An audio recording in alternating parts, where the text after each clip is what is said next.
अस्सलाम वालेकुम students.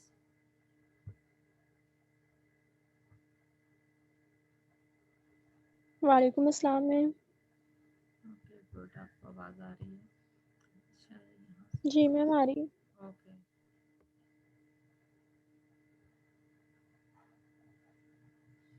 Screen share हो रही है स्लाइड शो में पूरी? जी मैम हो रही है। ओके। अच्छा मुझे पहले तो ये बताइएगा कि आप लोगों को पिछली स्लाइड्स आपने देख ली, आपको क्लियर है? किसी का कुछ उसमें से क्वेश्चन है तो वो हम डिस्कस कर सकते हैं इस वक्त।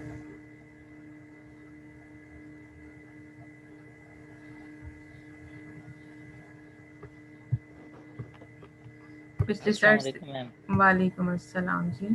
पिछली स्लाइड्स बेटा मैम देखिए। ये बुक में लिखा हुआ था कि the electronic transitions can occur from any of the vibrational and rotational energy levels ठीक है associated associated with a lower electronic energy level जी। to any of the vibrational and rotational energy level associated with higher electronic। Ma'am ji ये वाला sentence clear कर दें थोड़ा मैं सा। अभी बताती हूँ आपको। जी ज़रूर। अच्छा जी, इसमें हम आगे जाने से पहले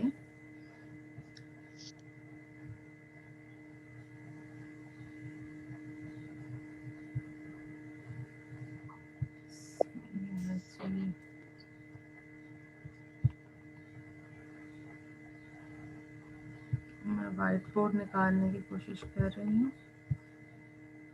अच्छा क्या होता है ये देखिएगा, ये है ना ऐसे आपके पास। अब यहाँ पर पहले आपके पास ये सपोज ये जो है ये ई नॉट है, लोअर एनर्जी स्टेट है। बेटा अपने माइक जरा आप लोग बंद कर लीजिएगा, ठीक है? और ये आपके पास ई नॉट से या ई वन है, और ये हायर एनर्जी स्टेट है ई नॉट से ई वन, ठीक है? अब यहाँ पर क्या है, ये आपकी इलेक्ट्रॉनिक स्टेट हो गई। इलेक्ट्रॉनिक स्टेट के दरमियान क्या है आपके पास, वाइब्रेशनल लेवल है। ये वाइब्रेशनल लेवल है, ये वाइब्रेशनल लेवल है। अब इन वाइब्रेशनल लेवल के दरमियान क्या है, रोटेशनल लेवल्स हैं, ठीक है ना? अब क्या है इलेक्ट्रॉनिक ट्रांजिशन वो क्या कहता है, ये अब ये हम कहेंगे R naught, R one, R two, rotational level, energy difference इनके दरमियान कम है, एनर्जी सबसे कम है। और वाइब्रेशनल लेवल में फिर एनर्जी डिफरेंस थोड़ा comparatively to rotational level energy difference ज़्यादा हो गया। और फिर जब हम बात करते हैं इलेक्ट्रॉनिक तो एनर्जी डिफरेंस और ज़्यादा होगा, और कंटिन्यूसली ये चलता रहता है। ये देखिएगा, ये आपके पास इसको मैं कहूँगी this is the vibrational level V0, this is the V1, this is the V2। अच्छा अब यहाँ पे क्या है, ये है R0, दूसरा इससे अगला जो आएगा वो R1,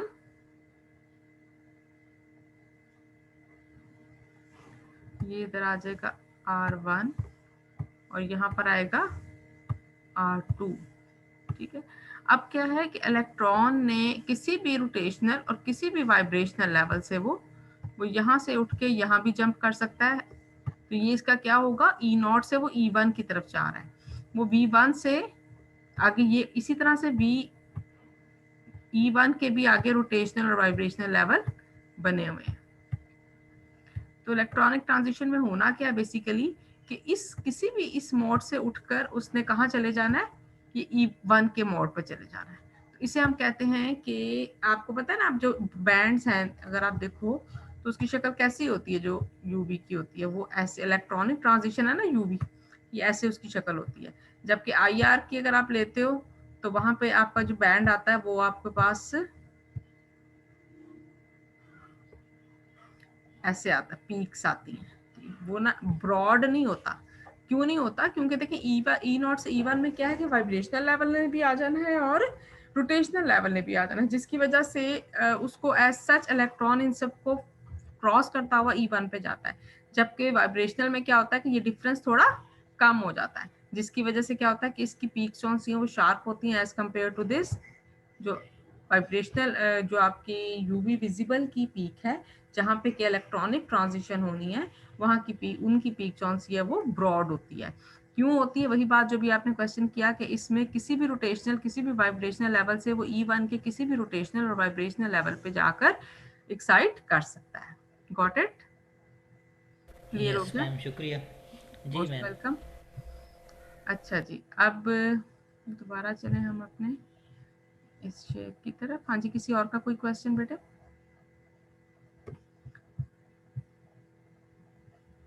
आपके वेटिंग रूम में कुछ और स्टूडेंट्स ऐड हो रहे हैं। अच्छा जी,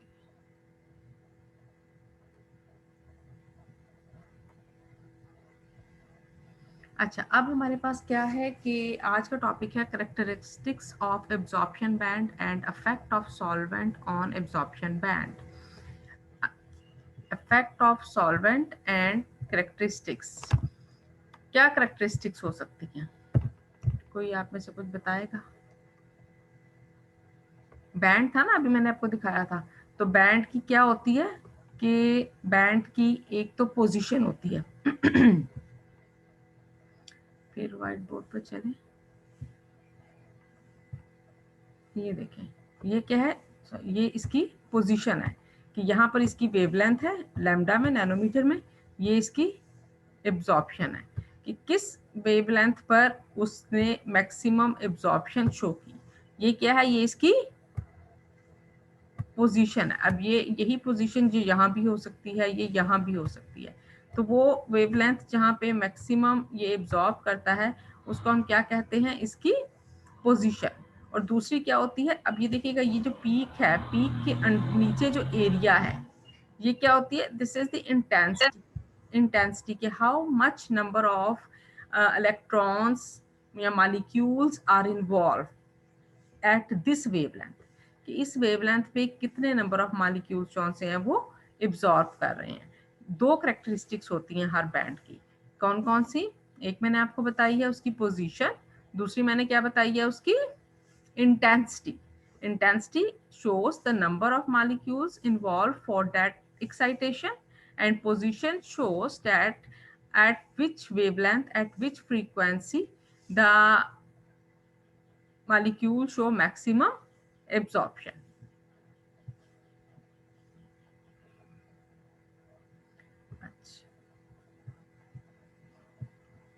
ये हमने बता, करेक्टरिस्टिक्स जब आपसे पूछी जाएंगी बैंड की तो आपके क्या कहना है, उसकी पोजीशन और उसकी इंटेंसिटी। अब नेक्स्ट अब हमने देखना है कि अब चलें इसको थोड़ा सा साथ साथ देखते हैं एब्जॉर्प्शन बैंड होता क्या है। अभी मैंने आपको पिछले लेक्चर में बताया था कि दो तरह से हम इसको क्लासीफाई कर सकते हैं अगर हम पढ़ें, या तो हम इसे एमिशन स्पेक्ट्रोस्कोपी कहते हैं या फिर एब्जॉर्प्शन स्पेक्ट्रोस्कोपी कहते हैं। अगर हम एब्जॉर्प्शन स्पेक्ट्रोस्कोपी को डिस्कस करते हैं तो एब्जॉर्प्शन स्पेक्ट्रोस्कोपी के नतीजे में हमने उस लाइट को ऑब्जर्व करना है, उसको स्टडी करना है जो कि एब्जॉर्ब हो गई है, ठीक है ना। तो उसके नतीजे में हमारे पास क्या आएगा, एब्जॉर्प्शन बैंड आएगा। तो absorption band, and absorption band is a range of wavelength, frequencies or energies in the electromagnetic spectrum which are characteristics of a particular transition from initial to final state in a substance। कि एक substance की जो initial state से final state में जाने के लिए, उसको initial state to final state की बजाय अगर आप from the ground state to the excitation state कहेंगे तो it is much more appropriate words. Ground state से जब वो एक्साइटेड स्टेट पे जाता है तो वो किस रेंज की वेवलेंथ को एब्जॉर्ब करता है। अभी जिस तरह से मैंने आपको बताया कि हमारे पास कितनी तरह की एक्साइटेशंस पॉसिबल होती हैं, सोबिया मुख्तार आप बताओगी एक्साइटेशन कितनी तरह की होती हैं? एक्साइटेशंस तीन तरह की होती हैं, कौन सी होती हैं? Transition, vibrational and rotational. ठीक हो गया। अब जब हमने एक्साइटेशन की बात करनी है, जो कि हम किसको सबसे पहले कौन सी हम देखते हैं, इलेक्ट्रॉनिक एक्साइटेशन।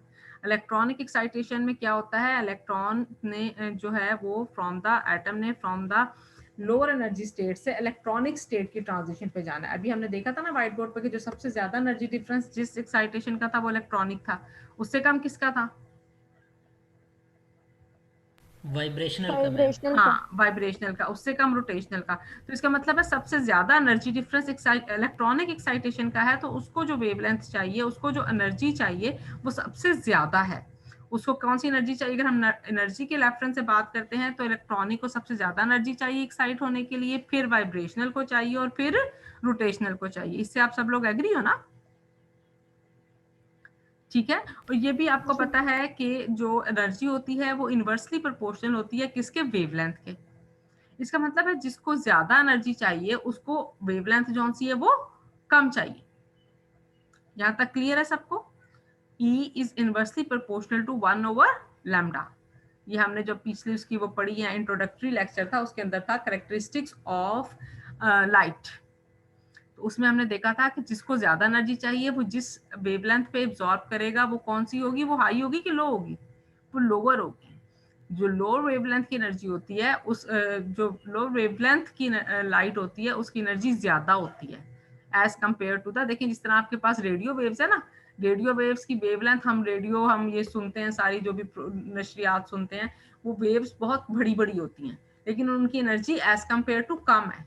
और उसके मुकाबले में जब हम देखते हैं अपने एक्सरेज को देखते हैं तो एक्सरेज क्या करती है, वो अंदर तक की चीजें भी हमें नजर आ जाती हैं, ठीक है ना, हम उसको भी एग्जामिन कर सकते हैं। तो उसमें क्या है, उसमें एनर्जी ज्यादा है लेकिन वो किस वेवलेंथ में जाती है, वो उसकी जो वेवलेंथ आती है कैरेक्टरिस्टिक्स वो कम है। तो इट मींस कि जो हमारे पास यहाँ पर एब्जॉर्प्शन बैंड है,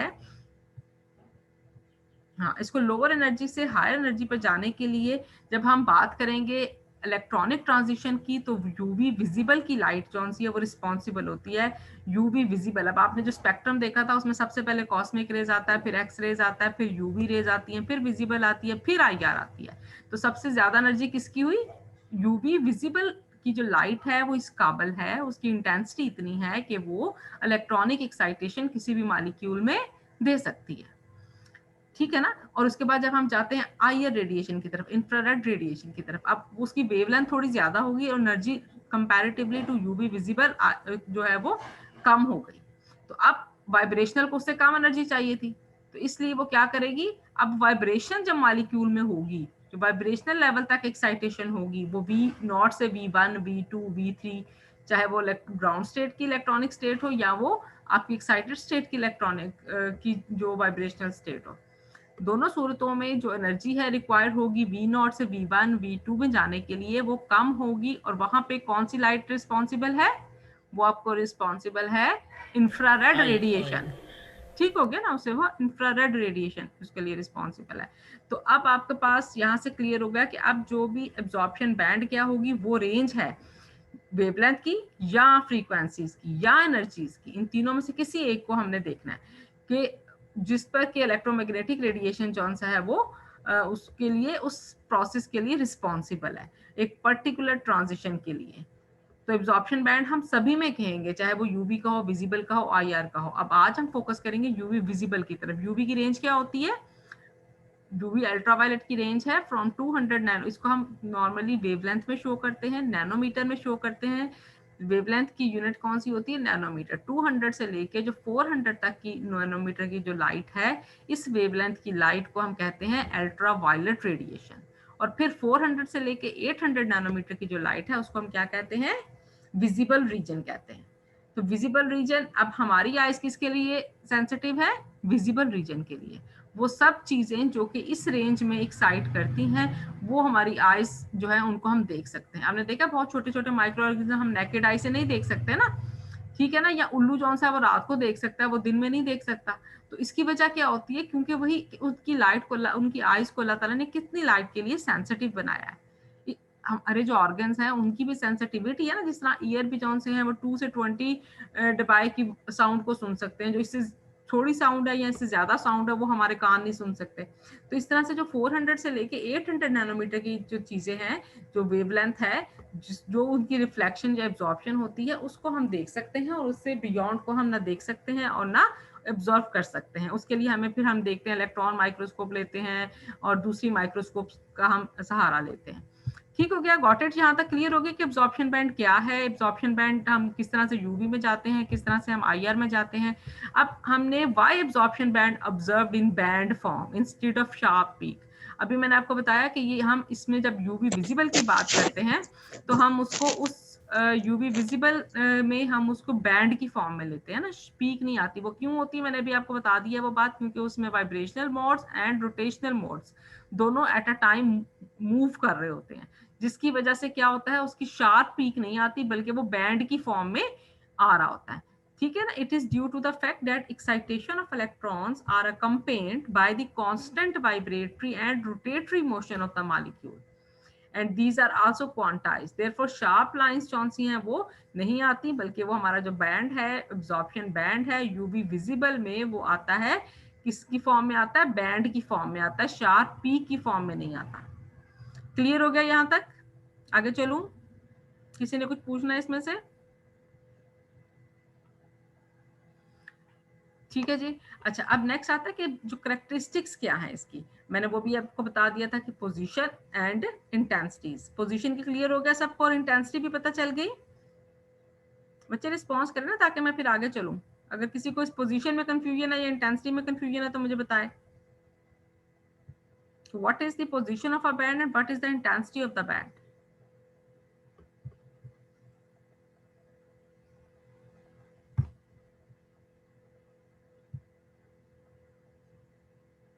नो रिस्पॉन्स। बच्चे क्लियर है? वसीम?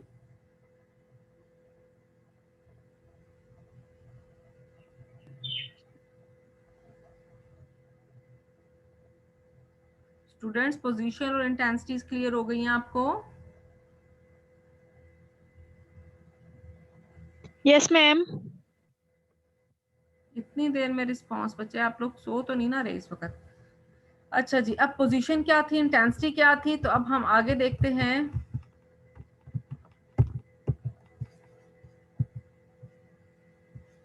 अब पोजीशन को अगर हमने देखना है, the position of absorption corresponding to wavelength whose energies is equal to that required for electronic transition. It is for qualitative analysis. क्या बात होगी? अब पोजीशन ने हमें क्या क्या चीजें बतानी है? पोजीशन ने ये बताना है कि कौन सी वेवलेंथ जौन सी है वो जो है उस पर मैक्सिमम मॉलिक्यूल्स जो है वो एक्साइट कर जाएंगे। ठीक है ना, किसी भी सब्सटेंस के मॉलिक्यूल्स उस पर एक्साइट कर देंगे। लेकिन जिस तरह हर सब्सटेंस के अपने कुछ फिजिकल कांस्टेंट होते हैं, किसी का मेल्टिंग पॉइंट है, किसी का बॉइलिंग पॉइंट है। अब जो बेंजोइक एसिड है उसका मेल्टिंग, उसका जो आपके पास मेल्टिंग पॉइंट है वो सपोज 120 डिग्री सेंटीग्रेड है। ठीक है ना, तो इसी तरह से जो आपके पास कोई और एग्जांपल आप ले लें, किसकी लें जी, नेफ्थलीन है, वो 60 डिग्री सेंटीग्रेड पर मेल्ट कर जाती है, हाइड्रोकार्बन है। ठीक है ना, तो इसी तरह से and this is due to the, क्योंकि उसके दरमियान मॉलिक्यूल्स के दरमियान इंटरेक्शन कम होता है। हाइड्रोकार्बन है तो वहाँ पे आयोनिक बॉन्ड प्रेजेंट नहीं होता, जबकि बेंजोइक एसिड थोड़ी सी पोलर है, थोड़ी सी वहाँ पे ज़्यादा अट्रैक्शन हो जाती है। तो उसके कंपोजिशन की वजह से उसकी कुछ करेक्टरिस्टिक्स हैं। Same is the case here कि यहाँ पर भी जब उसकी कोई इलेक्ट्रॉनिक, उसका जो मॉलिक्यूल है, उस मॉलिक्यूल की वजह से जो उसका हर मॉलिक्यूल का, हर सब्सटेंस का अपना एक मैक्सिमम लैम्डा मैक्स होता है। कि एक वो वेवलेंथ होती है, यही हमने स्टडी करना था कि लाइट के साथ वो मैटर कैसे इंटरेक्ट करता है, कि किसी एक वेवलेंथ पर वो सबसे ज्यादा मॉलिक्यूल मैक्सिमम एक्साइट कर रहे होते हैं। जैसे अभी मैंने आपको दिखाया था, तो उस इन दैट केस क्या था, इधर भी आ, हाँ ये देखिएगा, ये सपोज किसी एक का सब्सटेंस का एब्जॉर्प्शन बैंड है और ये वो वेवलेंथ है जो सी ये है, ये क्या है, ये यूवी रीजन में फॉल कर रही है 200, आप कह लें कि ये 15 नैनोमीटर, 215 नैनोमीटर वो वेवलेंथ है जिस पर के ये जो XYZ जो भी आपका सब्सटेंस है वो मैक्सिमम एब्जॉर्प्शन शो कर रहा है। अब ये जो है, this is the characteristics of that molecule. ये जो है, जिस तरह आपका एक मेल्टिंग पॉइंट एक फिजिकल कांस्टेंट है, इस तरह से ये भी 217, जब भी हम नैनोमीटर लिटरेचर में ऑब्जर्व करेंगे तो हम कहेंगे अच्छा 217 नैनोमीटर पे कौन सा मॉलिक्यूल एब्जॉर्ब कर रहा है वो देखेंगे हम, और फिर हम कहेंगे हाँ ये बेंजोइक एसिड है क्योंकि ये 217 नैनोमीटर पर एब्जॉर्प्शन शो कर रहा है। ठीक है ना, जिस तरह मेल्टिंग पॉइंट के आपने एनालिसिस किए होंगे, चेक करते थे कि this is the constant for any molecule, तो इसलिए ये क्वालिटेटिव एनालिसिस में हेल्प आउट करता है। ये किस में हमें हेल्प आउट करता है? क्वालिटेटिव एनालिसिस में। तो every molecule has some absorption for UV rays, and at a particular wavelength of UV rays there is a maximum absorption. This is called the lambda max. So lambda max जो है, this is a position where the maximum molecules show the absorption, and this is the position of the band, and this is the data which help us for qualitative analysis of a substance.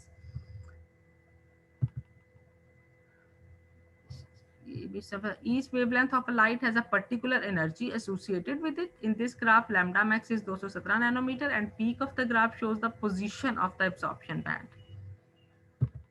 Next क्या थी इसकी characteristics band की? Intensity. तो intensity क्या है? मैंने आपको बताया है कि intensity of absorption at a particular wavelength corresponds to the number of molecules which absorb the radiation of that wavelength. It is for quantitative analysis. अभी अगर इसमें पीछे जाएं तो ये क्या, अब देखिए ये 205 नैनोमीटर की लाइट है, ये भी एब्जॉर्ब हो रही है। इसी तरह से जो ये आपके पास 220 नैनोमीटर की लाइट है, ये भी एब्जॉर्प्शन हो रही है ना। ये देखिए यहाँ पे 0.6 मॉलिक्यूल एब्जॉर्प्शन है 0.6 की। यहाँ पे आपके पास 230 नैनोमीटर पे एब्जॉर्प्शन है, वो क्यों मूव कर रहा है, 0.2 नैनोमीटर एब्जॉर्बेंस आ रही है, 0.2 एब्जॉर्बेंस आ रही है। तो इसका मतलब है कि अब ये एब्जॉर्ब तो कर रहा है। ये क्या है? ये इंटेंसिटी है कि यहाँ क्या इंटेंसिटी है, यहाँ क्या इंटेंसिटी है। ये एब्जॉर्ब तो कर रहा है, लेकिन number of molecules which absorb that radiation are less as compared to this wavelength where the maximum molecules are absorbed and excited. ठीक है जी, तो ये क्या होगी? इंटेंसिटी हो गई। किसी पर्टिकुलर वेवलेंथ पे हमारे जितने number of molecules absorption show करते हैं, उसको जब हम एनालिसिस करते हैं, उसको जब हम स्टडी करते हैं, तो ये हमें क्या देता है? Quantitative analysis. The intensity of absorption band depends on the probability of transition. अब क्या प्रोबेबिलिटी है? अब क्यों मॉलिक्यूल्स ने जो है 217 नैनोमीटर पे मैक्सिमम एब्जॉर्प्शन शो की as compare to the 220 nanometer या 215 नैनोमीटर, 215 पे उस कम मॉलिक्यूल्स ने शो की। तो इसकी वजह क्या है? प्रोबेबिलिटी आपको पता है, चांसेस क्या है मॉलिक्यूल्स कौन से हैं वो एक्साइट करें। अब चांसेस किस पर डिपेंड करते हैं? Basically it depends upon the symmetry. It depend, देखिए आप लोग स्टेयर्स चढ़ रहे होते हो ना, आप सीढ़ियां चढ़ते हो, आपका कैंपस है, कैंपस में आपके ग्राउंड फ्लोर से फर्स्ट फ्लोर पे आपने जाना है, और आपने देखा कि सीढ़ियां कौन सी हैं वहाँ पे, वो एक आपके पास पहले 90 पे हम सीधे जाते हैं ऐसे, और उसके बाद फिर हम थोड़ा सा इधर टर्न करते हैं, फिर हम ऊपर जाते हैं, ठीक है ना। तो एक तो ये सिमेट्री क्या है कि हम वन स्टेप बाय स्टेप एक से दूसरे पे जाएं, ठीक है ना, इस तरह से जहां से वो कर्व आती है। और सम टाइम हमने देखा कुछ शरारती से बच्चे होते हैं, वो क्या करते हैं, वो इधर से जंप कर लेते हैं। Same is the case hair कि यहाँ पर आपके पास में यहाँ ये अगर आप देखें ना, तो यहाँ पर क्या है, ये कार्बोनाइल ग्रुप है, ठीक है ना। कार्बोनाइल ग्रुप में क्या है? कार्बोनाइल ग्रुप में ये बॉन्ड है आपके पास। इस बॉन्ड में जो ये कार्बन का है, ये कार्बन का एक ऑर्बिटल है, और ये ऑक्सीजन का एक ऑर्बिटल है।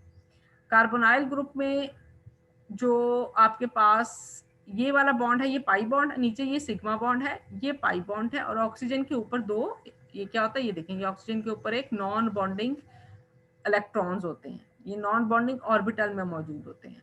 और अब मैंने आपको बताया था कि हमारे पास सबसे पहले सिग्मा बॉन्ड आता है, फिर पाई आता है, फिर एन आता है, फिर पाई स्टार आता है, फिर सिग्मा स्टार आता है, ठीक है ना। यहाँ तक क्लियर है ना आप लोगों को? मैंने पिछले लेक्चर्स में ये आपको बताया हुआ है, जो एनर्जी स्टेट्स हैं आपके पास, ट्रांजिशन स्टेट्स होती हैं, इलेक्ट्रॉनिक स्टेट्स हैं। तो जो ये वाले ऑर्बिटल्स हैं पाई बॉन्ड में जो इन्वॉल्व हैं, ये पाई से पाई स्टार एक्साइटेशन, जब इलेक्ट्रॉन के पास क्या चांसेस हैं कि वो या तो सिग्मा से सिग्मा स्टार चला जाए, या फिर वो पाई से पाई स्टार चला जाए, या फिर वो एन से पाई स्टार चला जाए, या फिर वो एन से सिग्मा स्टार चला जाए। और सिग्मा बॉन्ड का हमने देखा था कि एनर्जी बहुत ज्यादा होती है, एनर्जी डिफरेंस क्या था, बहुत ज्यादा था। तो बहुत थोड़ी एनर्जी जो है ना, वो वेवलेंथ कौन सी है उसको रिक्वायर्ड होती है, और वो जब हम उसको उतनी वेवलेंथ उतनी एनर्जी देते हैं, तो उसके नतीजे में क्या होता है कि मॉलिक्यूल डीकम्पोज हो जाता है। एक्साइट होने की बजाय क्या होता है, वो मॉलिक्यूल डीकम्पोज हो जाता है। तो नॉर्मली जो यूवी विजिबल की रेंज में हम एक्साइटेशन ऑब्जर्व करते हैं, वो या तो पाई से पाई स्टार होती हैं, या एन से पाई स्टार होती हैं, और ये दोनों भी ज्यादातर फॉल करती हैं यूवी रीजन में। हाँ, विजिबल में वो कब फॉरवर्ड होती हैं, जब वहां पर कॉन्जुगेशन आती है। कॉन्जुगेशन क्या होती है? Alternate double and single bond. जब alternate double and single bond आएंगे, तो फिर क्या होगा कि एनर्जी डिफरेंस ऑर्बिटल्स का कम से कम होना शुरू हो जाएगा ना, ठीक है। जिस तरह एक होगा बॉन्ड होगा, तो ये एनर्जी डिफरेंस है। और जब हम कहाँ चले गया, जब हम उसमें एक और bond add, double bond add हो जाएगा, तो क्या होगा, इसी के दरमियान में ये पाई है, ये पाई 1 बन जाएगा, ये पाई 2 आ जाएगा, यहाँ पाई स्टार 2 का आ जाएगा, फिर पाई 3 भी इधर आ जाएगा, पाई 3 स्टार इधर आ जाएगा। तो एनर्जी डिफरेंस जो है ऑर्बिटल्स का, वो कंजस्टेड होना शुरू हो जाएगा, और मॉलिक्यूल को बड़ी आसानी होगी इलेक्ट्रॉन्स को कि वो एक ही मॉलिक्यूल में यहाँ पे जहां मर्जी सैर करते फिरें, जिस मर्जी ऑर्बिटल में, तो उनके दरमियान क्या हो जाएगा, एनर्जी डिफरेंस कम हो जाएगा, एनर्जी डिफरेंस कम हो जाएगा तो वेवलेंथ कहाँ मूव करेगी, लॉन्गर वेवलेंथ की तरफ मूव करेगी। एनर्जी डिफरेंस जितना कम होगा वेवलेंथ उतनी ही ज्यादा मूव करना शुरू हो जाएगी। और जब हम ज्यादा मूव करते हैं तो वो कहाँ से हम मूव करते हैं, वो फिर हम 200 से 400 की बजाय हम 400 से 800 की तरफ मूव करना शुरू करते हैं। जैसे देखिए कैरेट है ना, कैरेट का रेड कलर है, तो कैरेट का मॉलिक्यूल में जो आपके पास कैरोटिनॉइड होता है ना, उसके अंदर तकरीबन 22 more than 22 double and single bond alternate मौजूद होते हैं, जिसकी वजह से जो वेवलेंथ है टमाटर है। इसी तरह से आपके पास जो भी कलर्ड सब्सटेंसेस हैं, जो भी हम चीजें देखते हैं, वो उन सब में क्या होती है, कॉन्जुगेशन मौजूद होती है, जिसकी वजह से वो विजिबल रीजन में फॉल कर रहे होते हैं। तो अब क्या है आपके पास कि पाई से पाई स्टार, अब इलेक्ट्रॉन पहले यहाँ मौजूद है, ये पॉजिटिव और नेगेटिव क्या शो करता है, पॉजिटिव शो करता है probability of electron are present at the same side. जो दोनों इलेक्ट्रॉन शेयर हो रहे हैं ना कार्बन और ऑक्सीजन के दरमियान, वो सेम पोजीशन पे हैं, इकट्ठे आते हैं, इकट्ठे जाते हैं, इकट्ठे आ रहे हैं, इकट्ठे जा रहे हैं। और जब क्या होगा, इलेक्ट्रॉन यहाँ पे कोई वेवलेंथ आएगी, एनर्जी आएगी, लाइट आएगी, तो ये दोनों एक्साइट कर गए तो क्या हुआ कि एक की तो पोजीशन वही रही, इसकी पोजीशन वही रही, लेकिन इसने जब एक्साइट करते वक्त एक्साइटेशन चाहिए होती है ना कि यहाँ पर क्या है, कोई नोड नहीं है, यहाँ पे एक नोड आ गई कि अब इनके दरमियान जो कोहेरेंस थी वो खत्म हो गई, ये लोअर इसकी थोड़ी सी अनस्टेबल हो गया, यहाँ पे वो मोर स्टेबल स्टेट में था, बॉन्ड बनाया हुआ था, एंटी बॉन्डिंग में चला गया, एक नोड आ गई दोनों के दरमियान में। तो ये अलाउड ट्रांजिशन है, सीधा सेम सिमेट्री है, यहाँ से यहाँ मूव कर गया, आ गया, चला गया, आ गया, चला गया, यहाँ से यहाँ जाएगा तो एब्जॉर्ब करेगा लाइट, जब यहाँ से यहाँ आएगा तो उसी लाइट को एमिट कर देगा, either in the form of light, either in the form of heat. लेकिन जब हम यहाँ पे देखते हैं तो यहाँ पे क्या है, अब ये जो इलेक्ट्रॉन है जो n है, नॉन बॉन्डिंग है, अब वो भी तो पाई स्टार पे जा सकता है, वो भी तो सिग्मा स्टार पे जा सकता है। अब सिग्मा स्टार में क्या है, वो क्यों सिग्मा स्टार पे गया, क्योंकि उसका एनर्जी डिफरेंस ज्यादा है, तो यहाँ पे ज्यादा बेहतर है, जो पास है वो यहाँ से यहाँ जंप कर लेता है। तो लेकिन दोनों केसेस में अगर हम उसे ज्यादा एनर्जी की लाइट देंगे तो वो यहाँ से यहाँ भी सिग्मा स्टार में भी एक्साइट कर सकता है। दोनों केसेस में क्या होगा, ये था पाई से पाई स्टार एक्साइटेशन, सेम सिमेट्री में थे। यहाँ पे आपने देखा ये ऑर्बिटल साइड पे होता है, ठीक है ना, आपको पता है नॉन बॉन्डिंग इलेक्ट्रॉन साइज में बड़ा होता है और वो थोड़ी सी स्पेस ज्यादा लेता है और वो साइड पर हुआ होता है, जिसकी वजह से ज्योमेट्री भी क्रिस्टल्स की जो होती है वो चेंज होती है। तो अब क्या होगा, अब इलेक्ट्रॉन को यहाँ से एक्साइट होने के लिए उसको जो है क्या करना पड़ेगा, सिमेट्री नहीं है ना, ये सिमेट्री अलाउड ट्रांजिशन होगी, और इसको हम कहेंगे this is the forbidden transition. ये कौन सी है transition, this is the symmetry forbidden transition.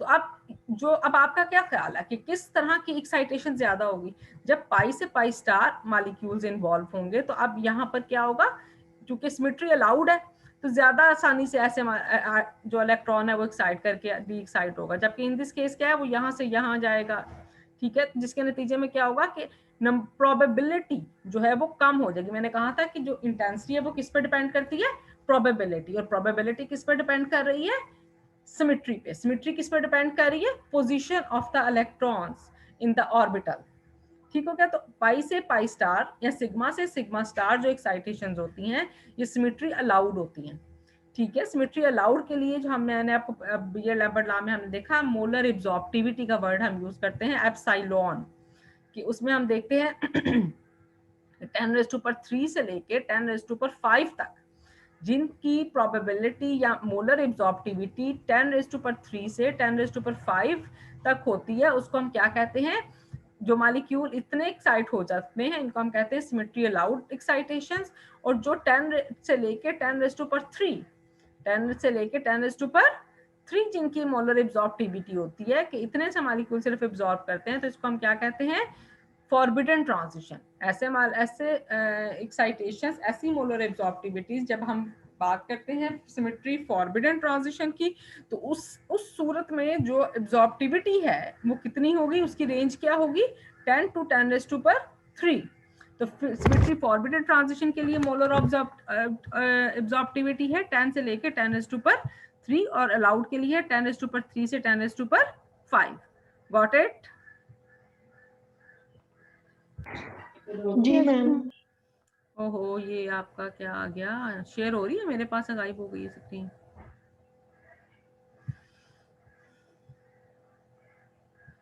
Ma'am हो रही है शेयर।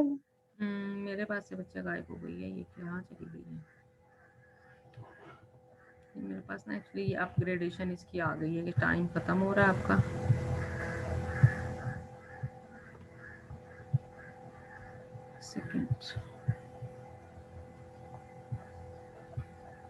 अच्छा, तो हम कहाँ पे थे?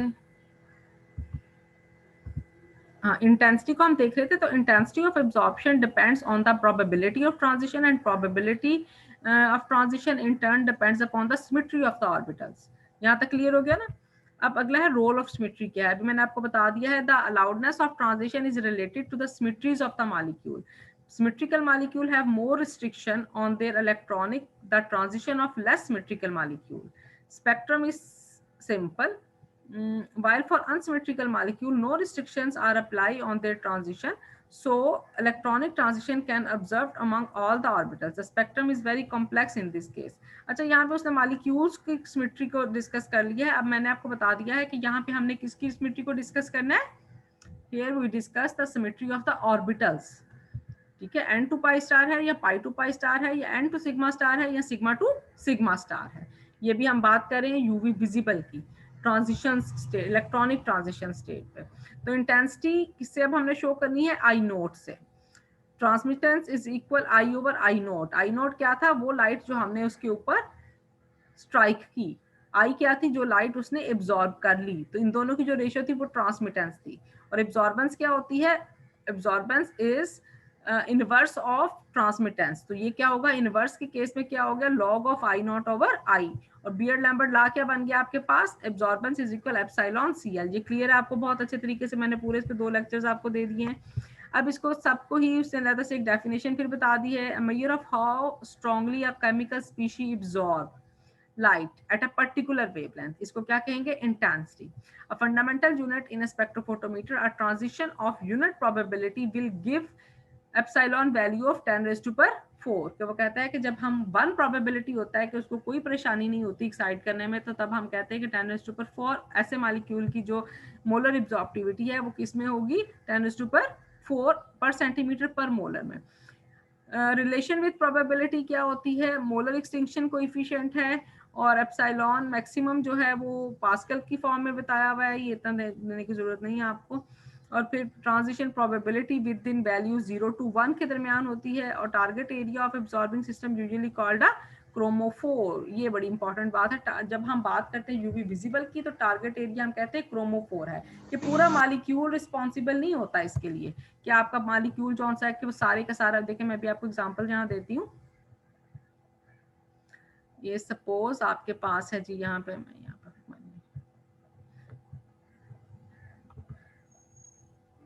CH3CH double bond CH double bond CH,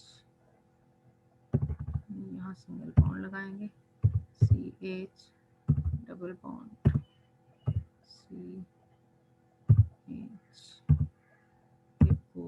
suppose इस तरह का कोई मॉलिक्यूल इसकी वैलेंसी वगैरह पूरी करें. तो अब आपके पास क्या है कि यहाँ पे अगर मैं इसको निकालती हूँ और यहाँ पे 2 लगा देती हूँ, तो अब क्या है?